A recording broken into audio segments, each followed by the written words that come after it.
I never imagined having nightmare neighbors until Lisa and Greg moved in next door. From loud parties to trash on my lawn, they turned my once peaceful home into a daily war zone. I never thought I would have neighbors from hell until I met Lisa and Greg next door. When they first moved in, I was polite, said hello, even tried to be friendly. They smiled back, but something felt off. The problems started small, like loud music at odd hours or parties that went way too late.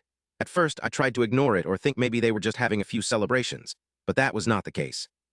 It got worse. Trash would appear in my yard. Sometimes it was just a bottle or wrapper, but other times it was whole bags left right on my lawn.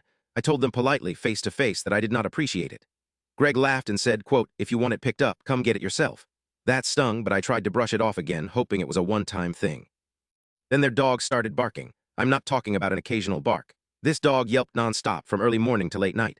I had to close all my windows just so I could work from home. I told Lisa several times that the barking was a real problem. She always said she was trying to train it, but nothing changed.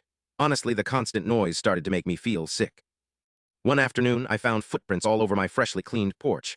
When I knocked on their door, Lisa acted surprised and said it could not be their dog because it always stayed inside. That did not make sense because I knew their dog was outside all day barking. They accused me of trying to cause trouble. I felt confused and angry because I knew it was them.